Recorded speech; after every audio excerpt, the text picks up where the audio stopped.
This is Creativity Drill with Dr. Don and Jonathan Rundman. Good day, everyone.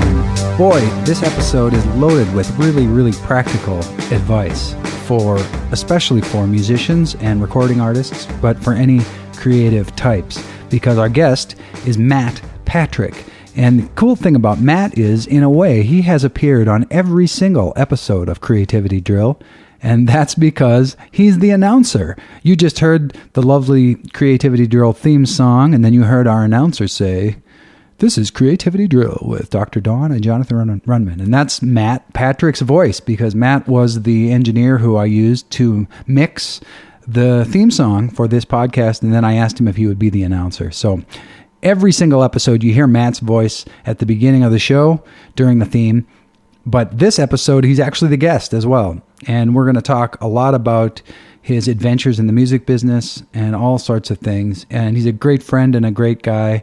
And also he produced my newest album. Look Up is the album. It just was released this year, a few months ago. And I've been on tour in support of that album. And Matt's producer skills were out of control and awesome. And he really helped me make the album that I had dreamt of making. And so stay tuned for some visits with Matt. And he's super practical advice coming up. Hey, listeners. Welcome back to Creativity Drill. And sitting at the table tonight is Matt Patrick, who is our friend from right here in the Twin Cities and who has shared many adventures with us for over a decade. And so this is going to be fun. Hi, Matt. Hi. Happy to be here. We like to get the ball rolling just right away. Great. We'll dispense with any sort of small talk and do the small talk while everything's rolling. Great. Yes. I want a beverage too. No, I'll get it. Dawn, you talk to Matt. And can I get you one? No, I'm good for now. Okay. I'm good for now. I'm going to get myself one. And then, listeners, if you want a beverage, you can just tweet to... it's at Creativity Drill on Twitter, or like us on Facebook, and then let me know what kind of beverage you would like, and then I'll serve you up virtually, and you can imbibe with us here as we talk. All right. Are there people listening live right now? There are not. I don't know why he just said that. Okay. He made it sound like it was going to No, work. So exactly. I'm trusting like, wow, him. you guys- I'm trusting him. It's virtual. It's virtual. It's virtual. The projector sends It's it out mimed. live. It's mimed. There's a time warp Right. or something. Well, I'm interested in your origin story because Yeah. I've only known you in the midst of picking up from a rehearsal or Right. visiting, so I really have no idea of how you got your start as a producer, a musician, a bandmate, etc., etc. Do you even... Look out. Here comes the ice. It's just a few more seconds. Oh, too much ice! Where did I grow up? Or how did I get started in... how far back do you want me to go? If you look at your Musically vocation speaking, as a creative person, Yeah, great. how did that start as some inklings or some ideas of, I could do this as my life's work? It really began for me when I was about 4 or 5 years old, when my family inherited their first upright piano. And I had no idea that my mom could play piano at all. And she opened up the seat and pulled out some sheet music and set it down, and she started playing. And at the age of 4 or 5 years old, I'm thinking, my whole life, I have never seen you play this instrument. Of course, my whole life was all of 4 years. But I remember being just in shock that my mom could just sit down at this instrument and make it sound beautiful. Now, she was playing long, long ago and far, far away, just really simple, down in the valley so low, really simple tunes. But for me, she was like Liberace, Yeah. And so it was just super exciting for me, and I just thought, I want to be able to do that, We all think we know our parents. Right. But I have And a they surprise you. feeling that all of our parents, even as we're adults now, probably have secret skills. Right. That we don't know about, and either they don't think about it or they're trying to deny it or bury it or something. Right, yeah. And they're so, probably pretty good at it. Yeah, then they have a whole life that existed before we were born. Yeah. Because if they had us in their 20s or 30s or whatever, they have decades of a life that we don't have any idea about, people and experiences. My dad was an award-winning pitcher like baseball. Wow. And I've never seen the man play ever, but there was a time in his life where he thought, oh, maybe I should try and get into the minor leagues and maybe move up to major leagues. And it's like, I've never seen the man pitch, but he obviously was really good at it at some point. So my mom was really good at piano, at least to a 4-year-old, she could sit down and she could sight read music, and that kind of blew my mind. And so I just knew that I wanted to be able to do that. And so I would just spend hours and hours and hours sitting down at the piano, and I would plunk out 3 notes and just go, well, these 3 notes sound happy, but these 3 notes, just by moving the middle one, sound sad. Wow. And I was understanding basic major and minor chords, understanding, Do you think of the piano as your first instrument? Because in my mind, I know you're a great keyboard player, but I always, in my mind, you have a guitar associated with you. Right. It's not an instrument that I like think musically. Like when I'm trying to figure out something musically, I'm thinking about it in terms of guitar and the guitar neck, but not necessarily a keyboard. Yeah. But that was my first introduction into music. A keyboard, a piano is such that it's all laid out in front of you.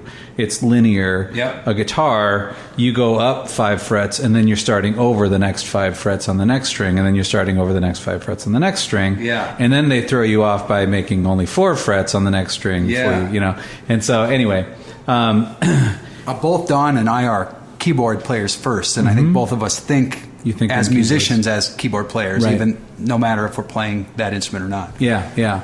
And a lot of people do. And so I started playing guitar summer after 5th grade, but this was after my parents saw that I was actually doing quite well on the piano. I was even writing my own silly little songs and finding my own harmonies, and just kind of wishing that I could actually like sing and harmonize with myself. That's at 11 years old. Yeah. So right. that's pretty early. Yeah, for sure. And my parents were like, wow, he's getting really good at this. We should enroll him in piano lessons, which is why I don't consider piano my first instrument. Because the moment I was enrolled in piano lessons was the moment I went, I'm being forced to do this now, not because I want to do it. And so I'm done. I don't like this anymore. Yeah. And I picked up the guitar. Wow. And I didn't take any guitar lessons, and that's probably why I'm still playing to this day on a professional level.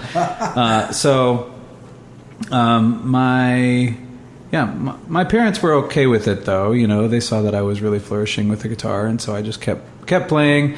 But there was and then I started playing bass, and because I was in a band and they needed a bass player, so I switched from guitar to bass, and then started picking up other random instruments. And I'm a record producer by trade, have been for 9 years now, actually. And so people ask me, when did you first start getting into production? When did you know that you were going to be doing recording for a living? What was your earliest recordings that you ever did? And so I used to think, in high school, I had a 4-track recorder and, would record my own band. What kind did you have? I believe it was a Tascam. I had a Tascam Porta 1. Yeah.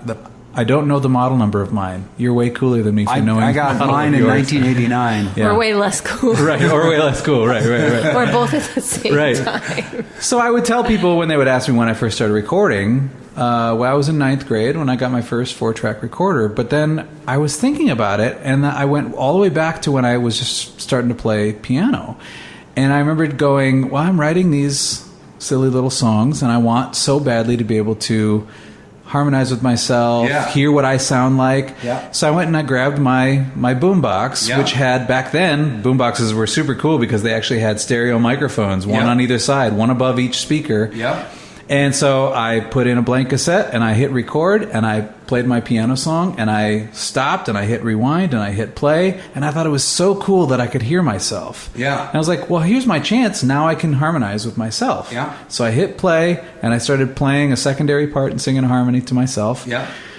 And I thought, if I could only record myself singing with myself. Yeah. Yeah. Wait a second. My sister also has a boombox with stereo microphones on it. So I went and I grabbed that, brought it downstairs, put in another blank cassette, rewound cassette number 1, hit play, cassette number 2, hit record. Yeah. So now I'm playing through these speakers and I'm playing my secondary part and I'm singing a harmony to myself. Yeah. And then I rewound that cassette and I played it back and I was just blown away that I could sing. And I remember even my mom was just like, how did you do that? Yeah. There's two of you on there. Right.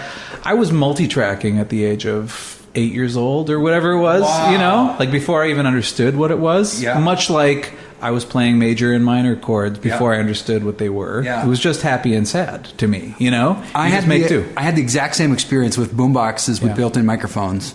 Although when I was doing it, I was 16 and you were 8. But it was hilarious because then I would just like keep bouncing back and forth, and the tape degradation was so bad that after a while I was doing like 4-part harmony barbershop quartet style, but it was just like with a little bit of singing behind it. Just the huge hiss going on. Exactly. And like the loudest thing was whatever the last thing that I sang. Do you still have those recordings? I don't. I do. Oh, you do? I don't have your recordings, but I have see, mine. Right. Now I was going to be so impressed. It's the Matt Patrick, the bootleg trading scene on the internet. People are trading your old recordings from when you were 8. Well, I actually have mine teenage boombox multi-track recordings. Wow. And this is the moment on the podcast where we pause and we listen to a little bit of that. I could drop that in. I should do that. You should totally do that. And I actually transferred some of them to CD years ago. So maybe I'll drop that in because it's pretty. I think it's pretty cool. And those particular ones that I made were instrumental.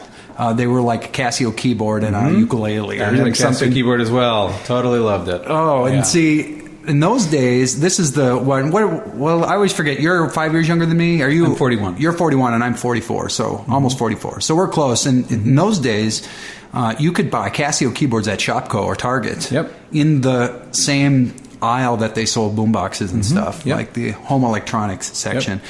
And the Casios were actually pretty cool. They made a lot of cool sounds, and they were cool drums. They were, around the time that I was really getting into it, the Casios were just first coming out where they actually had little yellow drum pads on them. Yeah. So with your fingers, you could tap out a beat, if you didn't like the preset. Yeah, I think, didn't they cost about $80? Yeah. Something like that. And I remember I got a Casio for Christmas when I was a sophomore.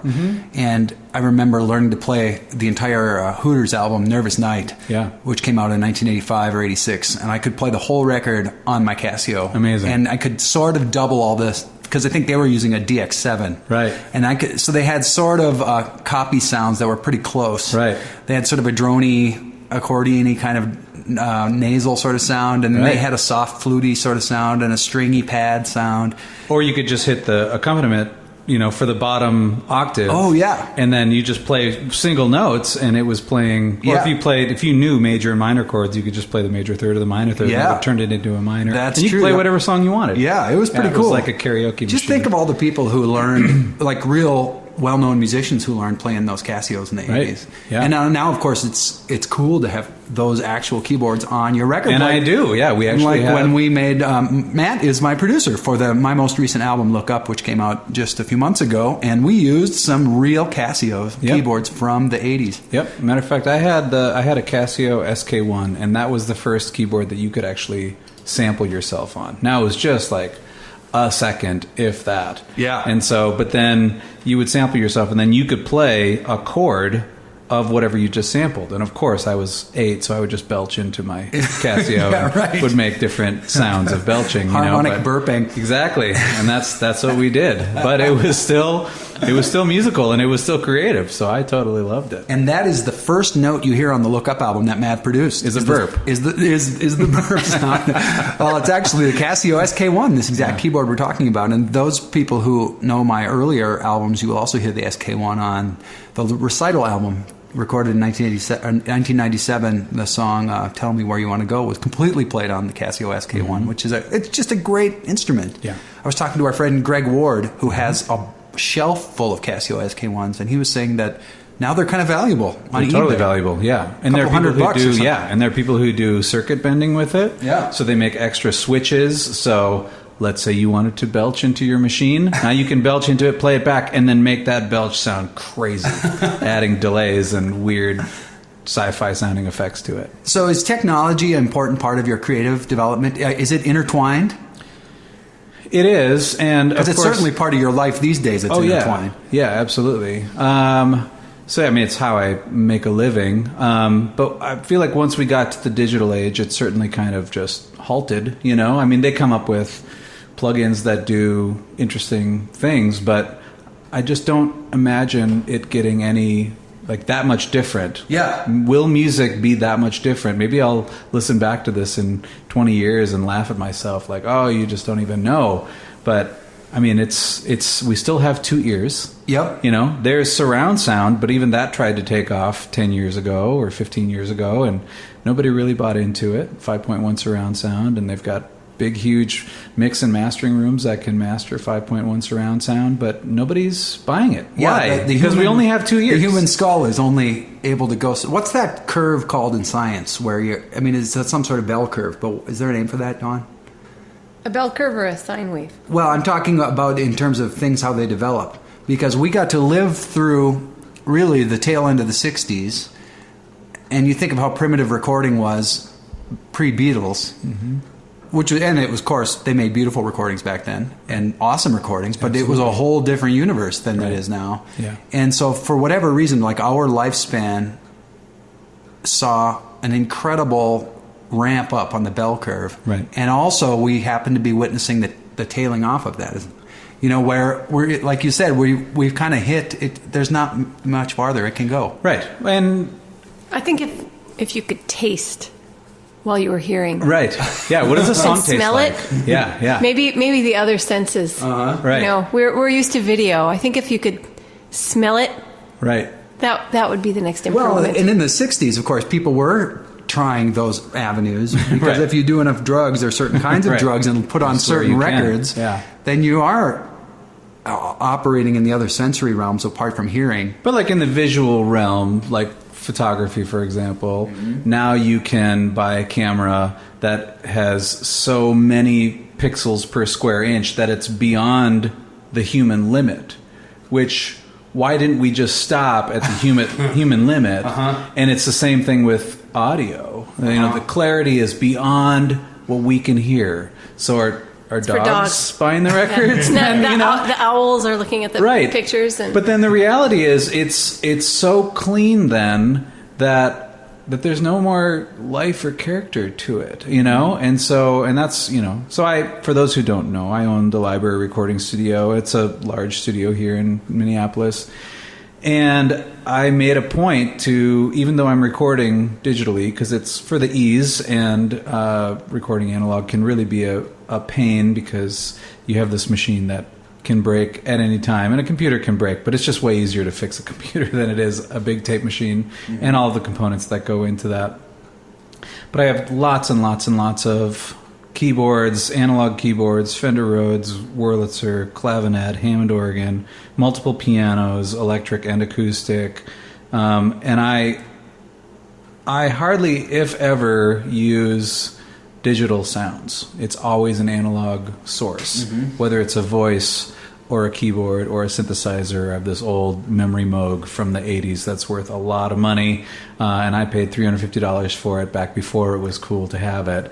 And, you know, that's the Helicopters of Love keyboard. That's the Helicopter of Love keyboard, yeah. So I prefer to actually push sound through the air and capture it on a microphone, as opposed to it just being a sampled sound and then just, you know, it's just being recreated without going through the air. I just prefer it to go through the air. There's something powerful that happens there, you know? Yeah. And that goes all the way back to when I first started playing piano, started playing guitar. It was always the sound that I want to hear. If I recorded myself in the boombox, it was coming back through the speakers, through the air, into my ears, and I've always loved that. And so there's a real ease for people who want to just record at home, but there aren't many studios who are doing what I'm doing, actually recording actual sounds and getting creative with those sounds, which I think is why there's been some degree of success. And if anything, I choose to not only make those sounds, but then dirty them up in some way so that they've just got lots of character. You know, it's really interesting. There are people who are so used to hearing the sound of a digital rendering of an actual, you know, Steinway piano, where it just sounds perfectly in tune, absolutely perfect. And that's what keyboard players play when they play live. Doesn't matter how big or small they are, they're always playing. Because you can't bring a giant grand piano into a coffee shop or even on a big tour. It just doesn't really make sense unless you're Elton John or Billy Joel or something. But I've had people who come into my studio and they are recording on my piano, and then they come back in and they hear it and they're like, oh, what was that creak sound? Well, that was either the bench, because you are a person and you moved and there are microphones picking that up, or it was you pushing down on the damper pedal, or it was the felts coming up or coming down, you know. There's a thud that happens. It's a big machine. Yeah, there's a breath that happens when you push down on the damper pedal, and it lifts up on the felt and it just goes and they were like, oh, can we remove that? I'm like, no, you have to learn how to find that to be beautiful is what you need to do. Yeah. You know, because that is a beautiful thing. Yeah. That tells the listener that this is real. Yeah. You know? Totally. And if there's just one string that's just like a little bit out of tune, some people find that to be ugly, and I find it to be really beautiful. Yeah. And I liken it to, you know, you've got Cindy Crawford, who's this beautiful model. Mm-hmm. We all know Cindy Crawford. What is it about her that was different, though? She had this ugly mole that was on her lip. And the mole itself sure is ugly, but it was this signifier of who she was. Yeah. And that little ugly thing is what made her different and what made her beautiful. Yeah. And so in my music, I always try and find the mole.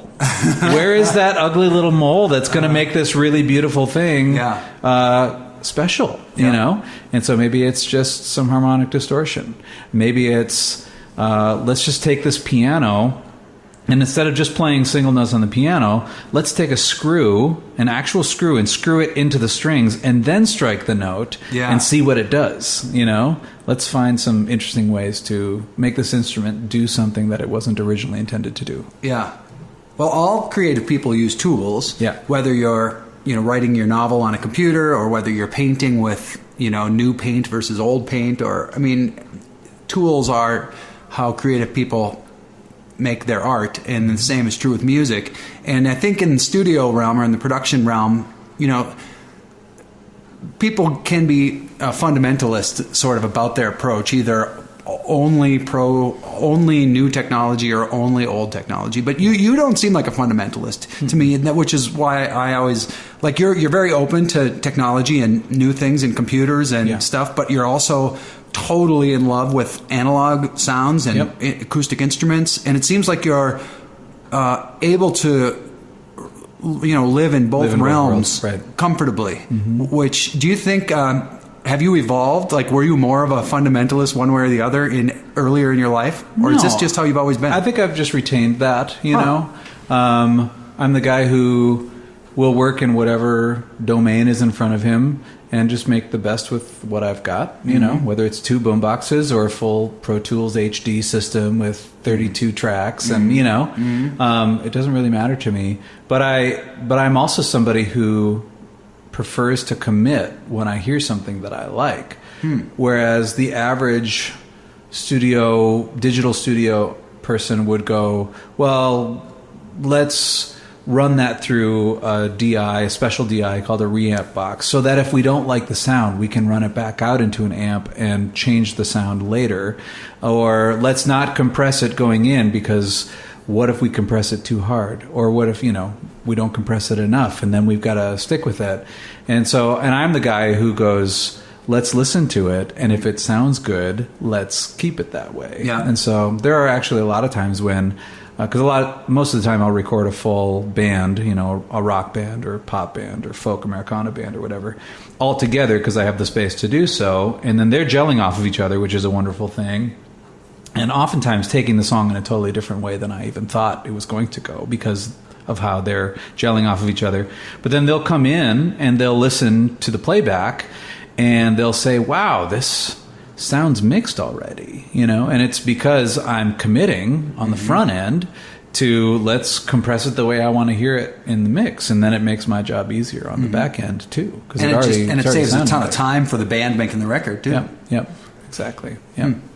I wanted to ask you about listening. Yep. So much of your job is listening. Mm-hmm. Do you feel like listening ports over into all parts of your life? Are you a listener of sounds around you in your environment or in your neighborhood, or I'm thinking about your little son and just listening to his sounds, Right. in the middle of the night. Do you think you listen more than other people? And can you talk about that a little bit? Absolutely. I do, and it's the only real hindrance to my job, the only real drawback to my job, because I play electric guitar at a church on Sunday, and if I'm driving to the church on Sunday morning and I've got my earbuds in and I'm listening to the songs that I'm reminding myself of the songs that I got to play for the morning, and I'll hear things on other people's recordings that drive me absolutely nuts. Little clicks, little lip pops, little whatever, little I'll hear a breath get cut off, or I'll hear a breath start halfway through the breath. So all of a sudden it's just, and then there, and then you can tell that there was part of a breath that was supposed to be there, but it got chopped off. And these somehow. are professional recordings. These are professional recordings, and I hear all of it. And of course, when I've got earbuds in, I've got professional in-ear monitors, and so I can hear everything. It's completely sealed off, and so to a point where I can't hardly listen to anything for enjoyment. So most of the time when I'm just driving in my car, I'm listening to public radio. I'm listening to talk radio. Or you're listening to the records you're working on. Or I'm listening to the records I remember when we were on. making Look Up, I would ask you, so what are you listening to in the car? And you're like, I've been listening to our album. And I was like, why? And well, I have to. Because you have to. And it's my job. Yeah. And I thought that was so interesting that, that's your recreational listening is the record you're making at that time. Yeah. That's what you're listening to. Yeah. Other than the news on NPR. Right. No, I'm solely keeping Memorex and other CD manufacturers, CDR manufacturers in business, Yeah. I have an old stereo. I mean, old. It has a CD player, but it's old enough that it doesn't have an auxiliary input in. So I can't just bounce it down to my phone and plug it in. I have to listen to it in a CD. So, I think people would be shocked at how many CDs get thrown away in my life. But I do love sounds, and it's amazing. My son, who's 10 and a half months old, he's picked up on it, and he's really into sounds. So we have these strange routines that are all based around sound. Like every morning, I'm the one who goes in to get Xander, is his name, and I turn the light on and I sing to him a little bit, and he wakes up and he claps and he's just verbalizing with me. And the first thing that I do is I stand him up in his crib so that he can take his hands and he can beat on the crib, the rails of the crib, for a little while, and it just makes him so happy. He smiles and he laughs and he beats on the crib until he's done, and then I change his diaper and I get him ready for the day. We go downstairs, and I've already woken up before him, so I've got a bottle ready. And routinely every single morning, he finishes his bottle, and then he takes the bottle top and he takes a coaster, and he gets upset unless this doesn't happen. If this doesn't happen, and he will bang the bottle top on the coaster, and as soon as he starts doing it, he just gets this huge grin. Wow! He just loves sounds. So bringing him to my studio, even at 8 months old, he's just so happy. I put him on my lap, and he just bangs away on the piano and starts to cry if I pull him away, or I give him drumsticks, and he will literally play the drums at 6 months, 8 months old, and just is so happy to do it. It's really amazing. And I can't imagine anything other than I have that influence on him. Yeah. Yeah. Well, Dawn, what's that called in child development when kids are pleased by their ability to control their environment, make sounds, and is that a developmental stage? It's probably just the cause and effect is so richly rewarding for him. Mm-hmm. And I think the trend now is going in the other direction, but it used to be that so many of the toys were electronic sounds. So you bought something that was plastic that had batteries, and that's how they made sounds, because they pressed a button and it started blinking and playing a song. And now I think it's kind of back more in the area of natural materials and things like that, so that when kids get toys, they're closer to the earth, right. I guess, with a lighter footprint. But I think that ability is there to make an age when babies start to reward themselves with their outside world? It's sort of cause and effect, and they get more control over their hands. So more in the second half of the first year. I think they they do that, but acoustically, I think there's more of a reward there than if you're just pressing a red plastic button or a blue plastic button, because even the vibrations, I mean, on some level, he's probably experiencing the vibrations on the edge of the crib or the vibrations of the coaster and the bottle cap. And that it's, so that's sensory. And then he gets to see you smiling about it. Right. And then he hears it and he's in command. Yeah. I mean, and he hears me singing all rich. the time, and he sees me playing my guitar all the time, and maybe at the age of 6, 8, 10 months, he's already having those same feelings that I was having at the age of 5 when I first saw my mom play the piano. I want to be able to do that.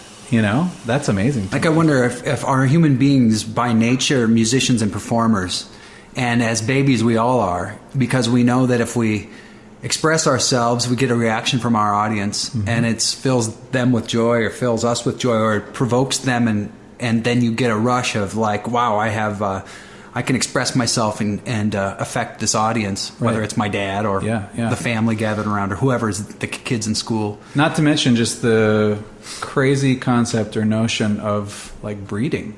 We breed dogs for generation upon generation upon generation to be hunters, so they have this innate ability or need, even though nobody's ever taken them hunting, to watch for a bird. And so maybe that in a weird way is happening with my son. Well, he's probably connecting to you as well in a way where he's not dependent on you to provide for him, other than he's got the bottle cap and coaster cut, you put it there, but it's almost more of an equal exchange. That he's saying, look what I'm doing, and you can enjoy this, and I'm enjoying this, and that's part of the dance. It's so beautiful. And then right now I do hand him the bottle cap and I hand him the coaster, but then now he's crawling all over the place and he's grabbing onto the table and pulling himself up. And guess what he does? He grabs the bottle cap and he immediately looks for the coaster. So I have something that I can, that the bottle cap is his stick and the coaster is his drum. I need both things to be able to make this sound that I want to make. And so, now he's just choosing on his own to do it, because he enjoys it. I think a lot of people listening to this podcast are probably musicians. And I think you've got a very interesting perspective on the music business, because you've played almost every role that anybody could play in the music business, right? Because you've been an artist, like Matt Patrick, the guy who made an album and played concerts under your name, and you've been the hired gun in every single instrument, backing up some artists who are really well known. I mean, so you've done the tour bus thing and played huge shows with really famous musicians as in their band, and then you've been the songwriter, sort of behind the scenes, either as yourself or co-writing with other people who are professionals who are going to take that song out on tour. And now you're in the studio a lot as producer and engineer and multi-instrumentalist, session player. And mixer guy too. And mixing engineer. And all of those things are so vastly different from one another. I could just engineer a project that I'm not producing. I could mix a project that I didn't engineer. You could write songs that you're not producing. I could produce an album that somebody else is engineering, and I've done all of those. And when you were an artist, you made records that somebody else produced and engineered. You had a producer in your... I produced my own records. Oh, who was the guy, Mr. Analog guy with the cool keyboard collection? Tom Herbers. Tom Herbers. He engineered the records. But he was your engineer. Yeah, he was the recording engineer. So you've done all those different roles, but now, I mean, primarily your production in the studio. But I know you love all those other roles too. I'm just wondering what lessons did you learn from each of those roles that you played? I think that the greatest lesson that I've learned is that I need to always have one foot in each one of those camps, or I feel incomplete. If I'm just producing records and I'm not out playing, part of me is dying. If I'm out playing and I'm not producing it, I'm not getting into the studio, then part of me is dying. If I'm just engineering a project and I'm not producing it, like I actually just had a meeting with a band today, and I just told them straight up, like, what I love to do is produce records. If you just want me to capture what you're doing, there's not really a whole lot of enjoyment for me, to the point where I will turn down the work. And there's enough people in town who are good engineers who are happy to just like set up the mics and record the sounds. But what I love is to help them find their own special sonic thumbprint for that particular album. And I like to put my producer thumbprint on it as well, And So I kind of need to always be doing that, and I haven't put out a solo record since 2005. Yeah, when I met you, you were doing a lot of work as Matt Patrick, the singer-songwriter artist, and we would play shows together. Yeah, we play shows together. And that's when your album was new, and you were supporting those records at that time. Yep, and then I got really busy as a producer and building various recording studios, some in my home, and then they just kept getting bigger and bigger now to the point where I'm in a 2,000 square foot studio space in Northeast Minneapolis, and I'm doing that full time, and that's what pays my bills and keeps food in my family's mouths, and so I have to keep doing that. But then there is part of me that feels like I'm not living up to my own full potential. Part of me is dying because I'm not out playing. So the thing that I've really come to love lately is finding my own ways to express myself that are uniquely different from one another. So, for instance, about a month ago, I was playing with my friend Steve Gould, who is Sarah Bareilles' drummer. He also plays with a guy named Ben Rector. Was on tour with Owl City for years. He played on Jonathan's record as well. He was doing this kind of jazz house gig at a brewery in Minneapolis called Bauhaus Brew Labs, and it was called Jazz is Stupid, which is not literal. He didn't really feel that way, but it was just a funny thing that happened on the TV show The Office, and so he just used that as the name of the event. So it was his last one. He's actually moving to Phoenix, which makes me very sad. But he asked me if I would be interested in playing, and I said, yeah, sure. So let's talk to a bass player named Ian, who also played on Jonathan's record, and also tours with, he's going on tour with Kelly Clarkson, but the band that he's playing in is, I forget his name, Eric Hutchinson. Eric Hutchinson, yeah. And he plays with Jeremy Messersmith. He's just an incredible player and a wonderful human being. And I wanted to give myself the challenge for this particular event to be one of the main aspects of a band, because when you have drums and bass, the bass player keeps the low end and the drum keeps the beat going. You have to have one more element that does something totally different than everything else. So it could be a saxophone, and he's playing melodies, and he's rhythmic as well, but mainly just playing the parts that everybody recognizes, and or it's a guitar player or it's a keyboard player. And I decided to give myself a challenge of only playing stuff that was pre-sampled. So I had a sampler to my left, and that sampler I had loaded up like old TV show songs coming in and out of commercial, that sort of thing, or these like long drones that I would just pull off of some like Gregorian chant off of YouTube or whatever, and I would record them onto my sampler where I could then manipulate them, loop them, whatever. You did a pre-production work, a bunch of pre-production work for that show. Yeah. And then in the center, right in front of me, I had a turntable, and that turntable I had a collection of about 24 records with random notes, Post-it notes on them that said, track 2 is all, Jimmy Swaggart playing the Hammond organ and nothing else, and that, or whatever. And then, or just a single sine wave that would just. Oh, yeah. And then I ran that record player through all of my guitar pedals, so I could put on like a crazy tremolo, so that sine wave would go. Oh yeah. So I could spin it fast and slow and be like, it would sound like I'm record scratching. You're manually turning the turntable. Or I would put the turntable on 33 1/3 RPMs, and I would lower the actual needle down onto the record, but just for a second, and then I would let it go through my delays. Oh, yeah. So, for instance, we happened to be in the exact same key that this record, the Jimmy Swaggart Hammond organ, was in, and I would just drop the needle for just a second, and it would do like organ stabs, but then it would run through my delays. So it'd be like, gah, gah, gah, gah, gah, gah, gah. But I had no idea what chord it was going to play. Yeah. But it didn't matter because we happened to be in the right key for it, or a relative key for it. Yeah. And then to the right of my turntable, I had another sampler that wasn't musical, but rather it was voices, like old, like I got a kick out of getting interviews of people who had like UFO experiences from like the 1970s. So all of the recordings were very like crusty sounding, and they were guys from like Arkansas, so they had this, well, I was walking down the road, and then I would manipulate it. I was walking down the road, and just like totally manipulate it.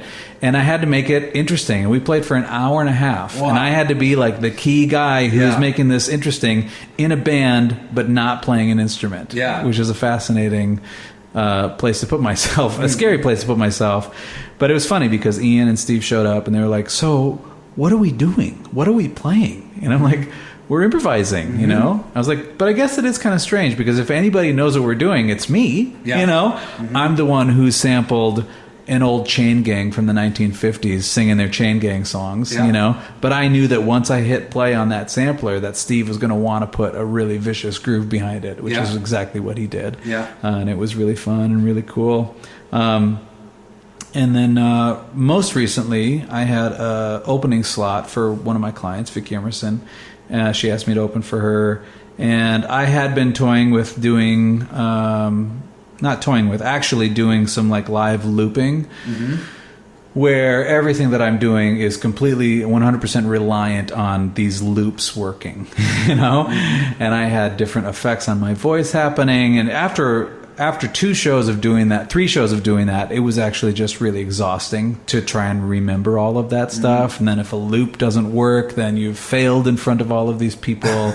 So I'm like, I'm going to open for Vicky, but I want to do something totally different. So I decided to do something I've never done before, and I learned a bunch of old classic cowboy, classic country tunes, like from the 50s, you know, and then had same bass player Ian, and then a drummer named Alex Young, and then our friend Jake Armerding played fiddle and mandolin, and played 45 minutes worth of old country tunes, wore a black cowboy hat, black cowboy boots, black shirt, and just did straight up classic country, which I've never done in my life. Yeah. But there's part of me, I don't really care much for modern country. I'm okay with it, but I don't particularly like it. And but like old Merle Haggard, old Buck Owens, like that stuff, that's just awesome to me, you know?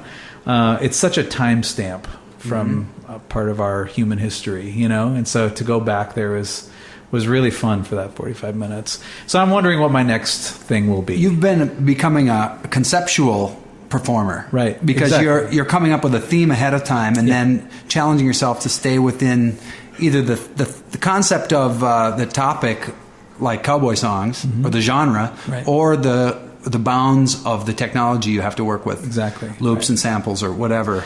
And I hope that... I guess it's my hope that people would catch on to that and go, oh, Matt Patrick is playing a show. Yeah. Let's go see just whatever he's going to do. Right. You know? And because it's going to be radically different than the thing you did last time. Exactly. But it's also going to be within the bounds of some sort of concept. And like, what can creative people learn from boundaries, intentional boundaries you put on yourself? And risk-taking. Risk-taking. Yeah. Risk-taking. Oh, my gosh, yeah. Yeah, I mean... I think it's to learn that you should take risks. You know, that is a huge lesson that you should learn. And I'm just a guy who does. You know, when I'm at home and I'm cooking for my wife, if she's cooking, she will follow a recipe to a T. And she will come into the living room and say, you know, what do you want to do for dinner? We just don't have anything.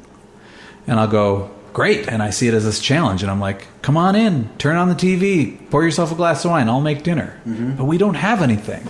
And I'll open up the cupboards and I'll start putting things together and, you know, flavors together that she's like, I would have never thought about that. This is so good, you know, and I just love that. How can we mix the sweet and the savory? Well, I've heard you talk about studio work like chef. Yeah. Use food language in the studio. I do a lot. Just to help people understand what you're doing. Yep, exactly. Like I will tell people, you know, if they're coming to me for a certain kind of production that I don't feel super comfortable doing, I will say, it's kind of like I'm a sushi chef and you're coming to me asking me to make spaghetti for you. But you're in the food industry, you should know how to make spaghetti. Well, I can make spaghetti, but it's probably going to taste fishy, you know? So maybe I'm not the right guy. You'll get full, but I don't know that you're going to like the outcome, you know? So yeah, I use food analogies all the time. It works great. What can artists learn from an actual producer who's working with artists all the time?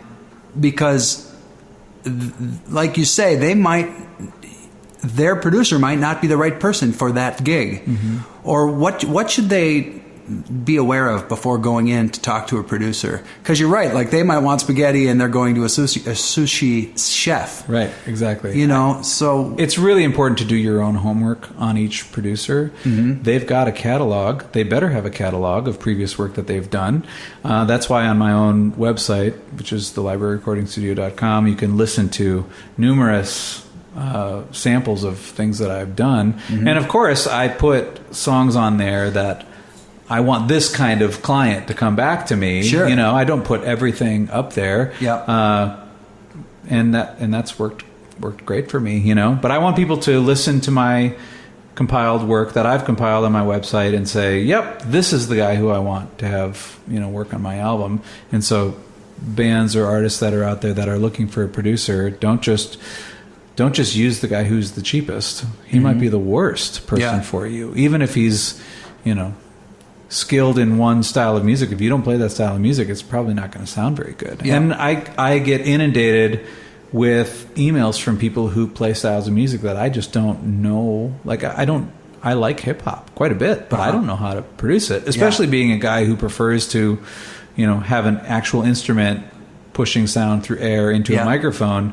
In hip hop music, it's pretty standard fare that the only air that's moving is the voice, you know. Everything else is all sampled, prefabricated, and then pieced together, which is an art in and of itself, and I really respect and appreciate that.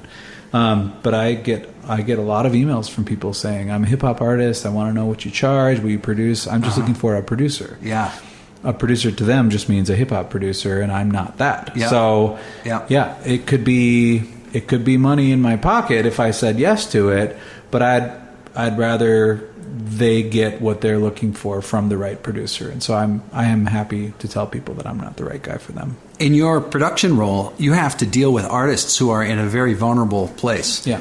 And who are kind of pouring out their heart and soul, and they're like saying, I wrote these songs, and I mean, they might think they're good, or they might be unsure. Like, I don't know if this is good or not. Right. And they're trusting you to say things that might be sort of painful. Like, you've got better tunes than this. Like, come up with some more stuff. Or, this is good, but the bridge is not good. You got to change. It's a huge part of my job. So you have to be so, you have to tread lightly with people's personal life and with their creative soul. And it's, and everybody's different, and everybody brings their own baggage and their own, you know, triggers of what makes them unhappy. And I really have to be like as much of a counselor as I am a producer. I think you do, yeah. And I think you're very good at that. And I'm like, is there a kind of a quality about artists that they have in common?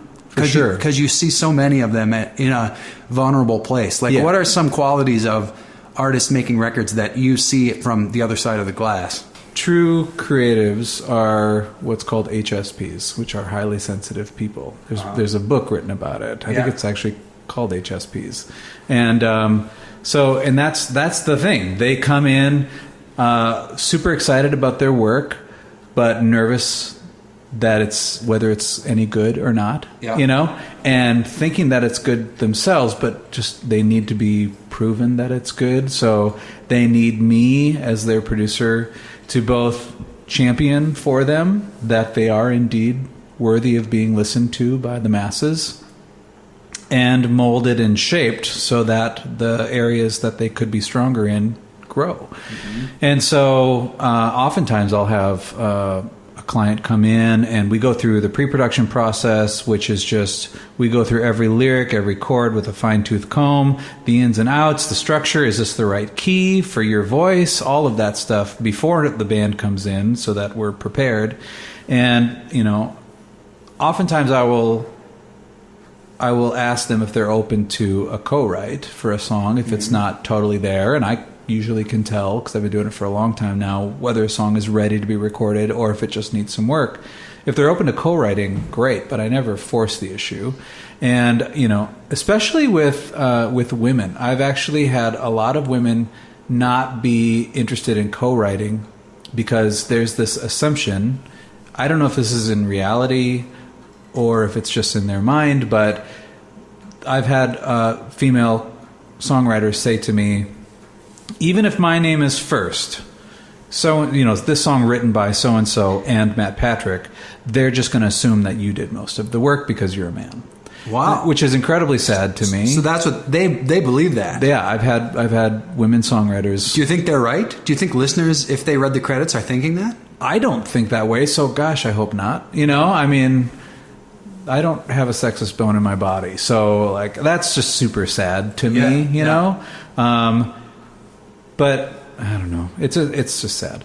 But if that is the case, then I'm fine with it. If they don't want to co-write for whatever reason, I mean, songs are like your children. Well, I would think too, like regardless, like men or women, that some songwriters are so they feel like the songs they're writing are like their personal confession or their personal journey to enlightenment or something. Yeah. And so even to taint it with the input of somebody else is to them just abhorrent, or it's like their infant and suddenly you're asking if you can help them raise it. Right. But I gave birth to this. Yeah. No, you can't help raise this. Yeah. Yeah. And so, you can buy clothes for it and make it look fashioned or styled differently or whatever, but no, you can't raise it, right. And so that's kind of the thing. Yeah. But in those cases, in those severe cases where they just aren't open to a co-write, then I say, then I'm going to need to be able to give you homework. Sure. And send you home so that you come back and we both feel really good about it. Yeah. And there was one instance with a client where she brought in a song, she wasn't open to a co-write, and every time she would play the chorus, there was just something in me that went, this isn't a chorus. This is a bridge. There's not enough things that are repeating. There's not like a really memorable hook that's happening that you want in a chorus. Yeah. It's just kind of a stream of consciousness thing, and it just kind of sounded like a bridge to me. And I went, what you have for the chorus is actually a bridge. And if you want to write the song all by yourself, great. More power to you, but I'm going to send you home with homework, and I want you to come back with a new chorus. So she went home, she did her homework fantastically. She brought back a new chorus, and it actually inspired her to write another verse and change the bridge up even more so that it fit with the chorus stronger. And it was one of the best songs on the record. And the artist probably is totally in love with that song. Absolutely. And that's the producer's job. That's the producer's job. Totally. Yep. Yeah. And be willing to not get the credit for the songwriting. For the sake of the song. It's always for the sake of the song. Yeah, that's right. So in some cases, the artist would co-write with the producer and get a better tune and feel good about it. In some cases, the producer would give them homework and they'd kick their own butt in it. Exactly. And with some revisions, then it could accelerate. I remember I did a lot of research on the Tegan and Sara album. That was one of my big inspirations for the Look Up album, because I just thought that album was so great and so awesome. And their producer is Greg Kurstin, who is one of my current production heroes. He produced Sia, that big record from last year, and he has a new album with his band, The Bird and the Bee, that's just coming out right now. And he's just done so many excellent records. And so I remember reading an interview with them when they were making this record with him, and he would say, they'd bring in a song that was like really great pop song, and he'd say, this is great, but now go home and come back in 2 days and change the chorus so it's even better. Yeah. And then they would go and do it, and they would find it within themselves to make it even better. Right. And then they'd come back, and they would be amazed at how great it was. And then he'd say, okay, now do the same thing with the bridge and come back and make it even better. Right. And they would go, how is this even possible? And they would push, and they would figure it out. They would figure it out. Yeah. And boy, when you listen to that record, there's no doubt about it that every inch of it, every interval and every turnaround has been thought out and is so deliberately wonderful. Yeah. And without sounding overworked. That's the key. Yeah. Right. You can hear that the artist and the producer just believe in the work because it's so full of life and fun, and it's just pouring through the speakers, the excitement about those melodies and those words. Yep. And I always tell my clients too, these lyrics that you're writing aren't concrete until the day that the song is mixed. Like, like you can even come in and sing through the song for your vocal sessions, but then while we're mixing, you can be listening to it and go, I have a better lyric, and come back in and we can re-sing that line. But after it's mixed and mastered, these are done. These are concrete. Yeah, you know? well, that happened on the Look Up album. If you remember, it was the outro tag of the Science of Rockets song, where I think we were repeating, but we figured that we need another variation. And this was after the song was almost done. Yeah. And I think that's when I went home, and I knew that I needed something else. And then it was the line, put down that aeronautical chart. Yeah. And then we stuck that in at the last minute. Yep. And it's this great little moment at the end. Exactly. And it just took a few more hours of thinking and experimenting in order to get it. And it would have been cool without it, but with it, But it's that much like better. that much cooler. Yeah, exactly. And so now it's this great moment, and it was totally worth those extra hours of thinking and writing out rhymes in a notebook and just really poring over it. I was thinking of another podcast I was listening to recently. Oh, and man, creative people listening to this. There are so many podcasts that you can listen to that are loaded with inspiration, because when else do you get to hear an artist talk for an hour and a half about their process? Right. And I was listening to a podcast host interviewing somebody who is a comedy writer for like a big network comedy. So I don't know, like The Simpsons, or like some humongous television comedy that everybody has seen that's really funny. And they were talking about what it's like to be in the writer's room of a big-time network comedy where everyone you're working with is super hysterical and very, very smart and really inspiring to be with.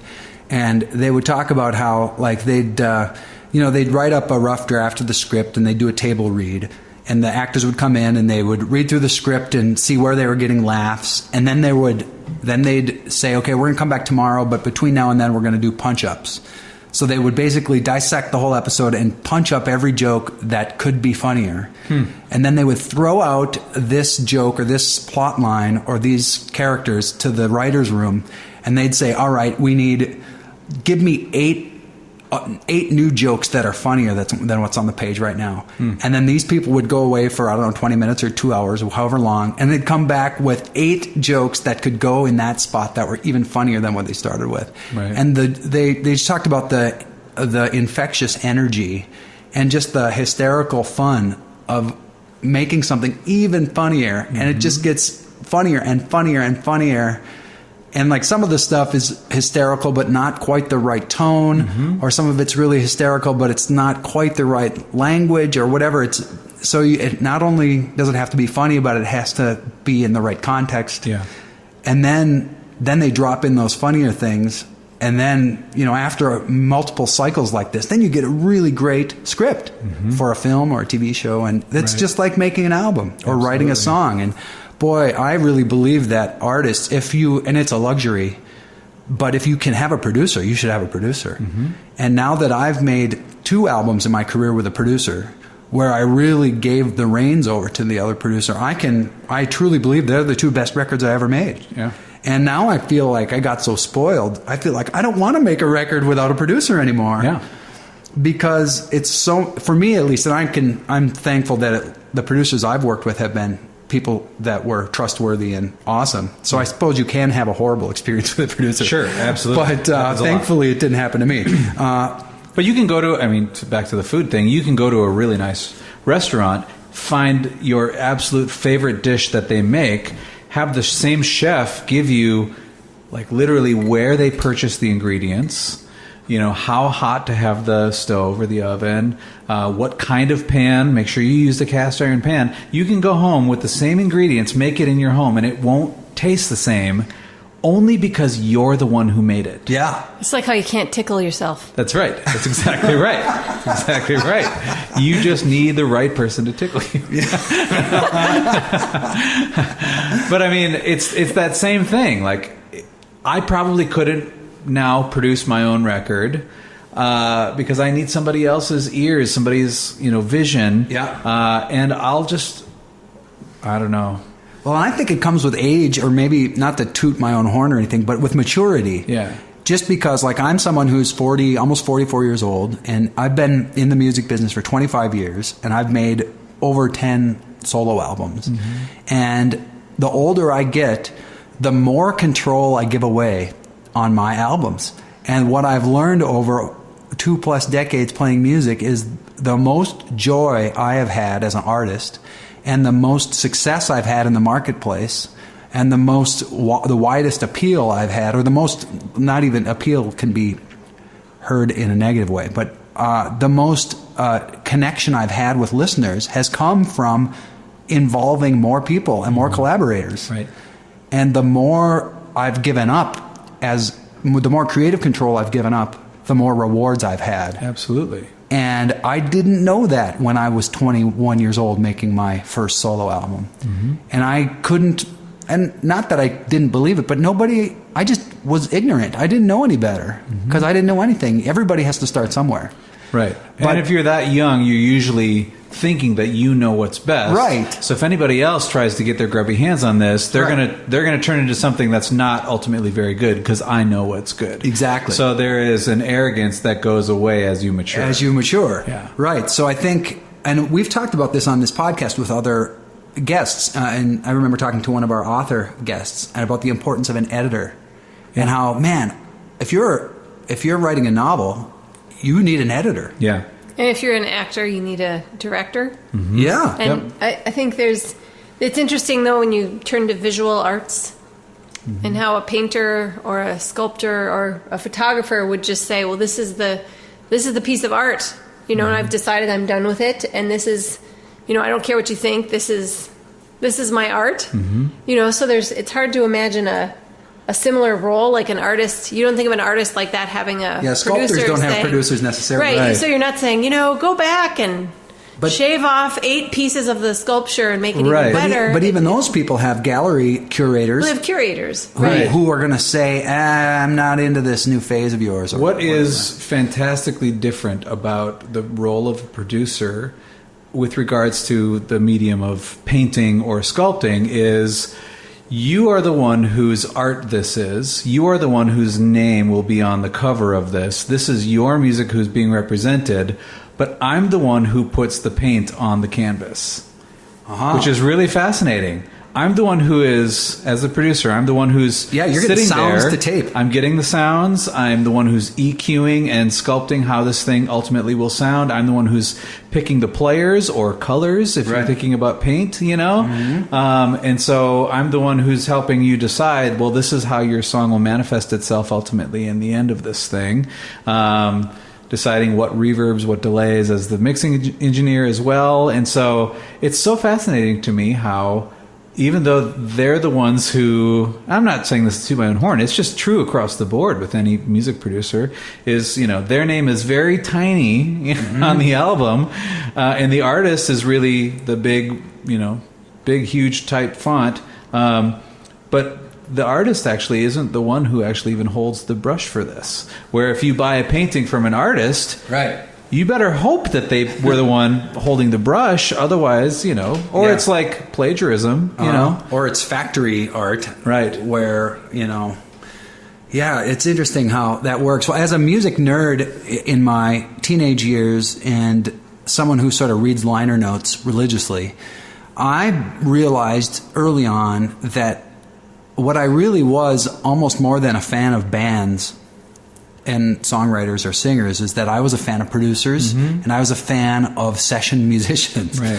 And I've had it happen so much in my life where I will buy an album based only on that this producer made the record. And I don't care who the artist is. If this producer produced it, I want to listen to it. And I've also had artists who I thought I was a big fan of them, and then they changed producers, and I realized, oh no, I was a fan of that producer. I wasn't a fan of them as the artist. Right. And but you can even listen to somebody that your favorite producer produced and not really like the album because you don't really care for their songs.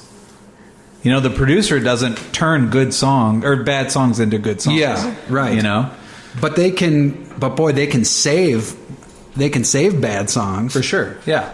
Or they can save an artist who's not that great of a singer, not that great of a performer, or a band that's not that great, but with a good producer, holy cow, they can take something. They can make it better. But I tell people the ultimate, the both and, is when you have great production with a great song. Yeah. But ultimately, it is about the song, because I've got Iron and Wine is a really great band, one of my favorites, And the early Iron and Wine record, it sounds like he just opened up his laptop and hit record, and you can hear all these other noises, and he had some crappy microphone, if not just the microphone in his laptop. I don't know. Yeah. But the songs are so great that it doesn't matter. The crappy production is kind of the sweetener in the album, you know? Somehow that just makes it even cooler.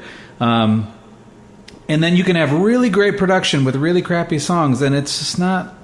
I'd rather listen to the crappy sounding Iron and Wine album than a great sounding album full of bad songs, you know? Yeah. But so I'm always striving for the both and, you know? We need great songs for starters, and then we'll put great production around it, and hopefully we'll have a great, you know, end product. I'm interested in the fact that in the music business there are some genres and some artists where the song is not the point. And like you're talking about, the song is your focus, and that's how I feel as myself as a songwriter, as an artist, and then as a fan too. I'm always drawn to songs as the primary thing. But it's so interesting to me that in some situations, the production is the point. The vibe is the point. Right. In the song, the chords or the lyrics don't even really matter. It's all about the mood or the vibe. Right. Or in some dance music or whatever, it's about the groove and the funk. And this improvisational thing that I did where I was just a sampler guy. Yeah. I mean... I guess the pieces, because they really were pieces, they weren't songs, we aren't going to play them again, but the pieces from the night that were the most successful were the ones that had a song-like structure. So it has to tell a story, it has to have a flow to it, you know, there has to be peaks and valleys, there has to be dynamics, you know, and so... I can see where you would say it is more about the production, but the production will only work if it flows like a story, you know? What is your creative process when you write songs? Do you have a consistent one, or do you approach things differently? Do you have songs come to you in the middle of the night? Do you have songs that you've been working on for years? How does that work for you? It's very inconsistent. There are songs where I just sat down and the first thing that I played, the first chords that I played are the chords that are in the song now. Where the first melody that I sang was the exact melody that is how the song ended up with. And then there are some where it's just a voice memo stuck somewhere in the corners of my computer, you know, just zeros and ones hanging out there saying, hey, remember me?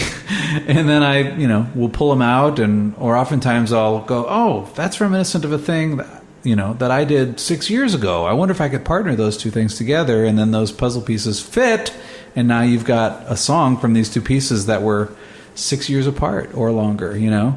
And then there are other times that it just doesn't ever come to fruition, you know? Yet.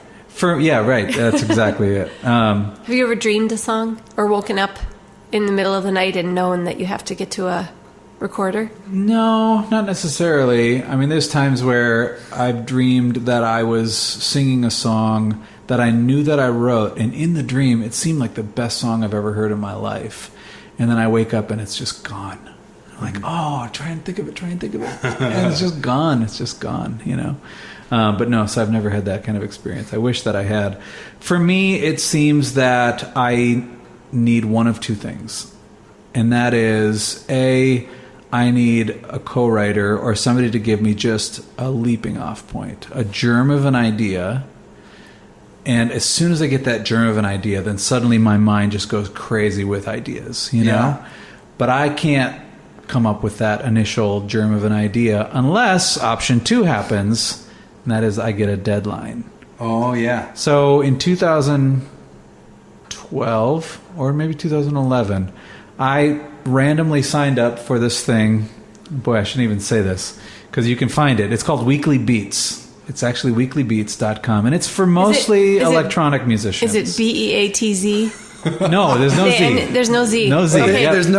It's not BEETS. It's not like a farming. It's like a CSA. CSA Right, exactly farm. right. Weekly Beats, the CSA. That happened to us the year we signed up for a CSA. We did get Weekly Beats, and that's why we didn't sign up the next year. Yeah, right, exactly. Right. You can only have so many beats, which is kind of true with most electronic music too. With my experience of what I heard on this thing, because I was one of like 200 people who signed up for this. It was an online program. The idea is that every week by Sunday night at 6 p.m., you have to have uploaded a song, a completed idea of a song. And then, and there was a deadline. There was a timer. Like, you have 78 hours, 42 minutes, and 38 seconds, and there was a ticker that was on the website to finish your song. And you had to try and commit for the whole year. So a year. So in December, I was like, I'm going to see how far I can go. And so I signed myself up, and week number 1, I worked really hard, and I got my first, it wasn't even a completed song, but it was like as far as I could get it. And it was, it was definitely a verse and a chorus and another verse. And then I just kind of like let it fade. But still, it was my idea. And I was like the only songwriter. Everybody else was just electronic musicians, which is far. I'm not going to say the electronic musicians have it easy, but it's definitely easier to just sit there with Reason or with Ableton and just add drum beats in and take them away and hit mute or whatever, than to set up microphones and actually write lyrics and melodies and sometimes I was even playing full drum kit, whatever. I was just playing whatever I could play to try and then all the time writing. And so I actually made it to April, which is, that's a lot of songs. It was more than a full album worth of songs, But there were some weeks where I was like, I just have nothing. I just don't have anything. This is Friday morning, and by tomorrow night, I need to submit something. And I've been too busy with my own work in the studio. I don't know what I'm going to do. So I would do things like I would take my cell phone and I would put it in my front pocket of my shirt, and I would walk across the street to a coffee shop, and I would have a conversation with the barista about something like, your daily morning routine. What does that look like? I wake up and first thing I do is I put the coffee on, and so then I took that recording and manipulated it so it just sounded kind of distorted and whatever. And you couldn't necessarily hear everything that was being said, but just even the sounds of the coffee shop and the steamer and all that stuff was going on. And then I just played a really light, beautiful banjo part. Which banjo isn't necessarily known for being a beautiful instrument, but I played just a really drony, beautiful, pensive banjo part to it. And dang, I'm really proud of that thing. Like, it turned into this really cool work, and I called it Morning Routine, And it's just this banjo piece with this random conversation. Now, I did go across the street afterwards, and I told the barista, that conversation that we had this morning, I want you to know that I recorded it and I put it in a song. And she was thankfully like, oh, totally cool. Send me a link, and I did. And then there were other songs that were just fully completed ideas, And there were other songs where, like, I lived in Slovakia for a year, and I took a record from old Slovakia, and I just turned it really, really slow on my turntable with my finger. So it's kind of warbly, but it was really slow, and the drum beat was really... And then it ended up being in the key of B flat, which the only key that I can play my clarinet on is in the key of B flat. So I played this really kind of like B flat instrument. Yeah, exactly. So I played this kind of beautiful Eastern European sounding, slow moving clarinet piece that was based on this slow turntable thing. That was not, it wasn't plagiarism at all. It was, there's probably 40 chords that would move by in the time that 2 chords moved by when I was moving it really slow with my finger. And so I would just come up with whatever I could come up with to try and get it done. Yeah. But in the end, by April, I think that I had 12 or 13 actually completed song ideas, So deadline is my point, that if I have somebody who gives me the germ of an idea, or I have a deadline, I can come up with something that I'm pretty happy with. So some wisdom to take away from this episode for the listeners, if I may consolidate, is if you're wanting to stretch yourself creatively or give yourself a little boost or open up your mind, some things you could try are deadlines, collaboration, or finding yourself an editor or producer, and then from earlier... Stretching yourself. Putting yourself in positions that aren't normally risk. Or risk. And then what we talked about is conceptual things, like limiting yourself to a genre or an instrument or some technology. And so these are all, see, look how practical we're being. We're being so practical. I love it. So, and I back you up on all those things. I think that's all great, great stuff. And if you're ever feeling frustrated or writer's blocky or burned out or out of ideas, any of these tricks or all of them together will guarantee result in something that will, even if it's not the greatest thing you've ever done, it will shake you loose. Absolutely. And you'll probably, and certainly you'd write something or come up with something that you would have never done otherwise. Yeah. And it'll probably give you enough gas to get back in the game. And learn how to commit too. I was actually in a conversation with a friend of mine whose girlfriend is an artist, and I said, "Oh, what's her medium? What does she prefer? Does she paint? Does she sculpt?" And he said she prefers to use pen or marker because of how you can't erase it. Yeah, exactly. Or if you're on the computer, you can delete the entire paragraph. Yep. Or if you're painting something, you can just whitewash over it and start over. Yep. But when she does her thing with pen, and it's really beautiful. It's very tiny little marks everywhere. Yeah. And then you take a step back and you're like, oh, it's an elephant. It's amazing, so even the brainstorming part becomes artistic for her. I think that's so true. I remember one of the most influential things I ever read in songwriting was an old guitar magazine from the 80s, and it was a article with the Hooters, two of my songwriting heroes, and I think this is the article that I read this. But they said to always, they always did songwriting in hardbound blank books, because if you use spiral bound, you rip out the pages you don't like. Yeah, and that's horrible. You should never rip out. You should keep everything. Yeah. And so I think, and that's how I do songwriting, is in pen in a hardbound blank book. Yeah. Because that way there's no erasing and there's no tearing out. Yeah. And I love that. Yeah. And I can't tell you how many times I've gone and harvested old ideas that felt lousy at the time, but because they grew into something into something really cool. And I would have, if it had been a different medium, I might have torn it out or erased it, or if it was on a computer, I might have just highlighted and deleted the whole thing. Right. Yeah. So that's very practical too. I wanted to ask you a couple other kind of specific production questions, and then Dawn is going to ask you something as well. We had kind of a really cool moment when we were making the Look Up album, and it was the last three notes of Jasper Nephew's guitar solo on the song Second Shelf Down. And I remember when this was an overdub, we had the basic tracks done, and Jasper came in to do some colorful guitar playing. And do you remember this part? It's kind of the slide guitar-y part. I remember the slide guitar part, yeah. And it was so out of control beautiful that in the control room, like, you couldn't believe how beautiful it was. Yeah. And it wasn't planned. It was just him in the moment, being a great musician, doing a really beautiful thing. Yeah. And we grabbed it, and we were like, oh my gosh, this is just extraordinary. And I remember even like days or two later when we were, still working on the track, Jasper was long gone, and you would play that part and say, can you believe that those three notes are just so beautiful? Perfect. Yeah. And I cannot tell you how many people, now that the record's been out since January, have said, can you, that guitar solo on Second Shelf Down, and it's those notes that perk up their ears. Yeah, absolutely. And that was extraordinary. And anybody can listen to it. Like, anybody can go online right now and buy Second Shelf Down at the iTunes store and listen to those last three notes. Yeah.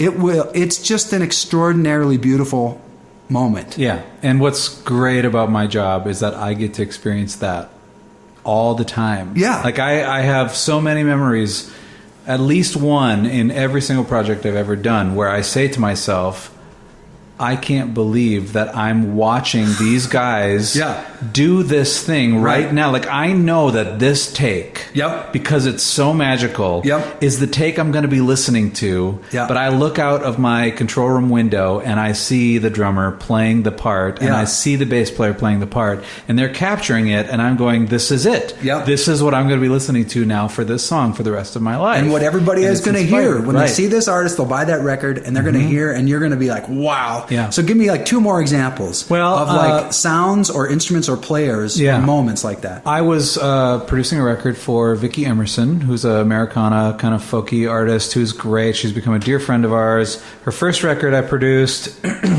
several years ago, and she was living in New York. And then her second record that I produced, she actually moved out to San Francisco. And now I'm producing her third record, and she's moved back here to Minneapolis. So every record, she's lived in a different city. But her first record was called Long Ride, and she had a song called Into the Woods. And I remember it so clearly. I was saying to the guys, hey, after lunch today, this is on our last day of doing the bed tracks, which is drums, bass, and electric guitar. After lunch, my studio is right on the Mississippi River. So I said, let's go down to the river, and I just want to like grab whatever organic things that can make noise that we can find, be it leaves, branches, rocks, twigs, anything, you know? It can be old, dead leaves that we can crumple together to make sounds, whatever. And so basically meant that I just was collecting everything while they were like standing 10 feet away from me, like just talking about whatever. And like, can we hurry it up, Matt, with whatever crazy idea you have? Because the song was called Into the Woods, and I thought it would be cool to have this literal percussive bed behind it, that it was elements from the woods themselves, something that grew out of the earth or had been there for tens of thousands of years with rocks or whatever. Yeah. And Steve Gould was playing the session, and I remember him saying, okay, you brought in all this junk. Like, what do you want me to do? I was like, we just make sounds. He's like, I played drums, not branches. I was like, okay, but when you play brushes on a snare drum, they call it stirring the soup, where it just goes shh, shh, shh, shh. So I was like, why don't you do something like that with the branch? So he's like, okay, cool. So I played the track, and he just went shh. Like holding the branch on the drum. He was actually doing it on the floor. Oh, okay. Yeah, he was doing it on the floor. And then, he took two twigs, and not twigs, but branches, pieces of wood, rocks, whatever, and would hit them together. And he still wasn't really getting my idea, my conception for the song, for the drum bed for the song. So I basically just sampled all of the pieces, and then I put them in a rhythmic order where it was then it was like a 4-bar loop, Yeah. And I was like, okay, now that all that stuff is there, I want you to just play mallets on your toms. So he had just, so it's this.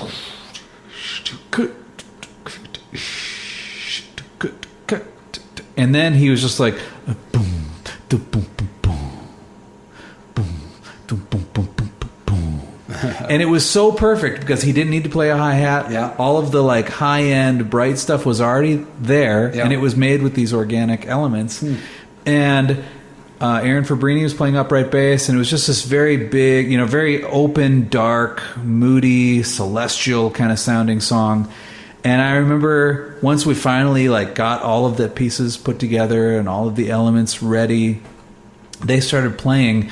And at the end of the tune, like Vicky strummed the last chord, but they just kept going. And I remember standing up out of my producer chair and just walking over to the window and just holding my face with my hand, just like, this is going on the record. I know that they kept playing because they were super inspired by these sounds. Yeah. And I had let the loop go for several minutes after the song was even done. Yeah. And they just kept playing. And I mean, the song is like 8 minutes long, but we kept all 8 minutes of it on the record because it just feels so good. And I just remember so now actually every time that I've had one of those moments, I know that I've like stood up out of my chair to go over to the window and just watch it, because nobody else gets this viewpoint. Right. I get this viewpoint, and I just want to indulge in it for a minute, So anybody can go to iTunes, and Vicky Emerson, the song is Into the Woods. It's on our Long Ride album. The outro. The outro of Into the Woods. Wow. Okay, one more example. Album. Boy, oh boy. or maybe like one of these, you have your crew of people that play on a lot of your records. Yeah. And like, what are... Oh, I have a good one. Okay, so I play in a rock band, and it's like a college rock, indie rock band called Greycoats. And we decided to just take 9 days straight in the studio, which it's a lot of days straight in the studio. Like no breaks in days at all. Just every day for 9 days straight. Let's just record our new album, the basic tracks for it. Is that Greycoats with a Z? It's Greycoats with a Z. No. And it's Grey, Greycoats. And so the whole time that we were recording, we didn't realize that like at night our singer John would go home, and he was working on on another tune. So the last day of recording, John had said, hey, all along I've been kind of working on this tune and I kind of feel like it's right for this record. And so he was like, okay, so here's how it goes. It's this chord progression and I don't know, should we just like hit record and just see what happens? And I remember that our drummer Mike had a meeting that he had to get to. So he played through the song one time and he was hearing the song for the first time as it was going. Yeah. And he's drumming and in the middle, not in the middle, but like towards the end of the song, because the song ended up just like fading out. So somewhere before the song had even faded out for the final version of the song, Mike had like looked at his watch. He's like, I gotta go. But we had a click track and John was still singing and playing, so we just kept playing. Mike sets down his sticks, gets up and walks out, and he leaves. And so all I did, I mean, that was all that we had, because it was our last day. Yeah. He played through the basic parts of the tune, and then by the time it got to the outro, which is going to be a fade anyway, he was like, well, I gotta go. So he just left. And so I just took like 4 bars of what he played and just like looped it at the end.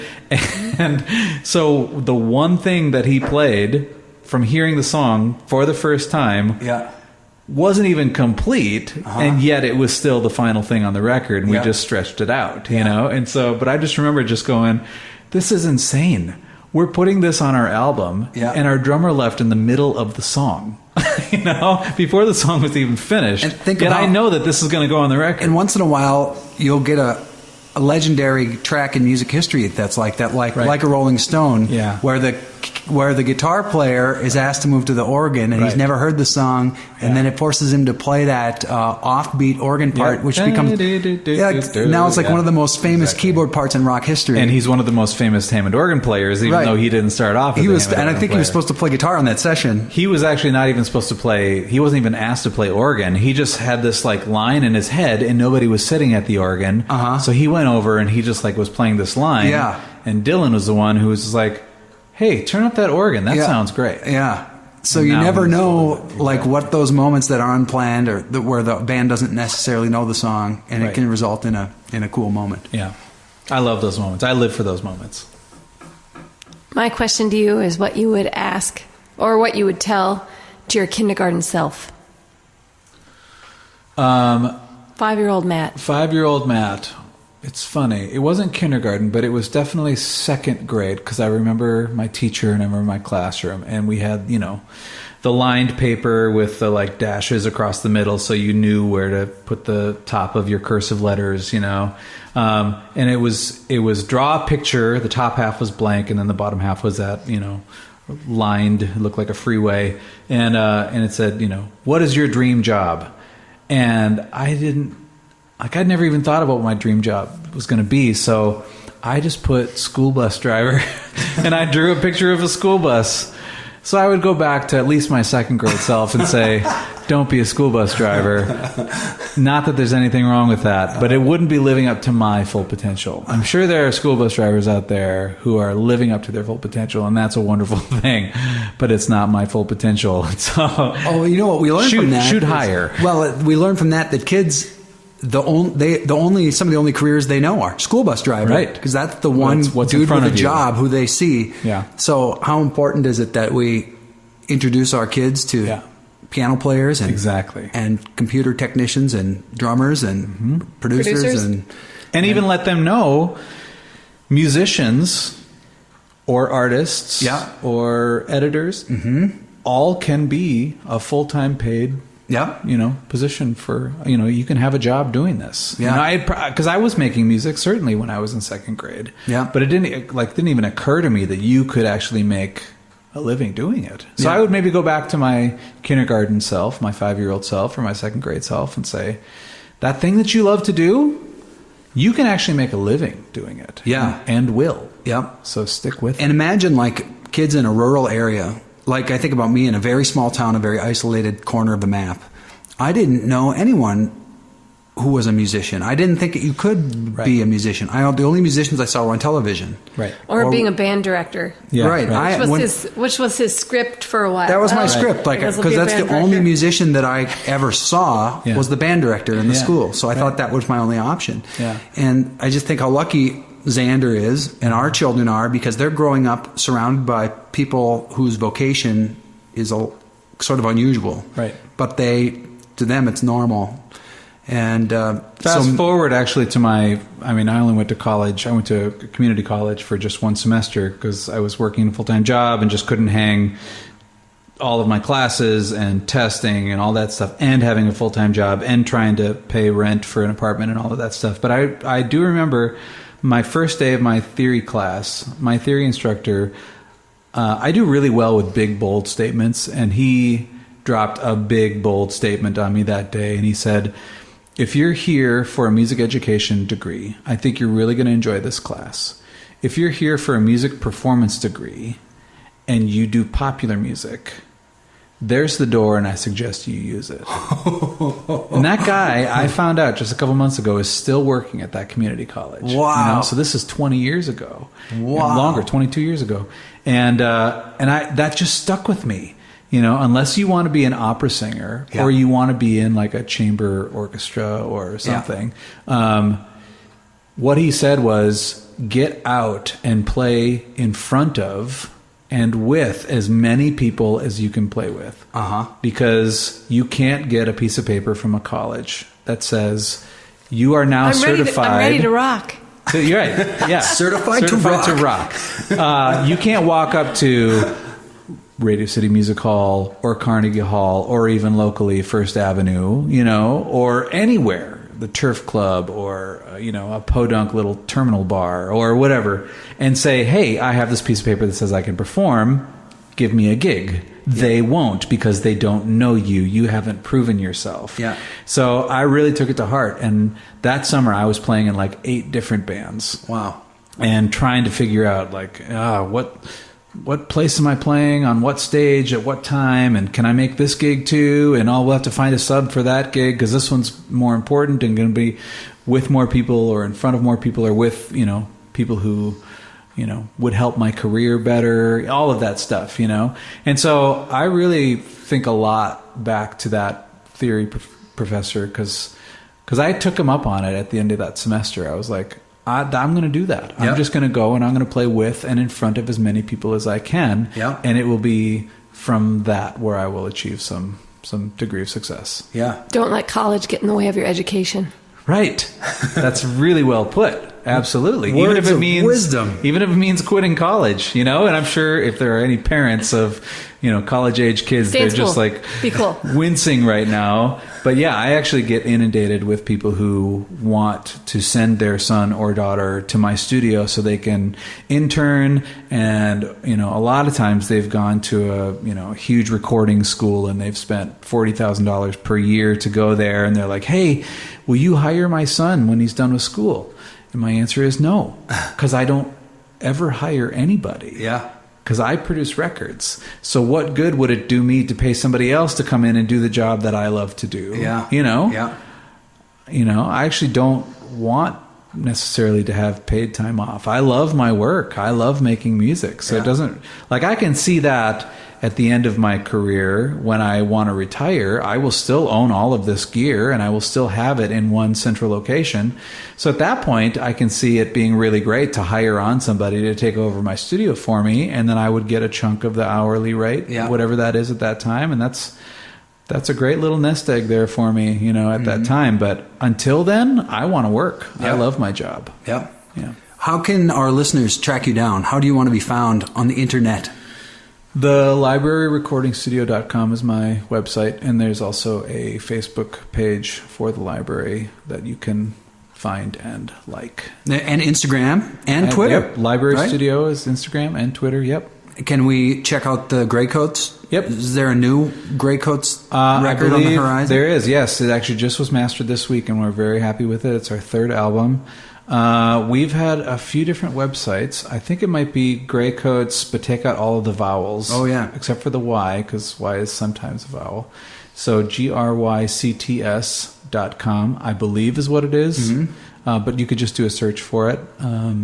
We've got lots of videos that are on YouTube. So if you did a search for Grey Coats on YouTube, you'd find lots of videos and can see some of my work there as well.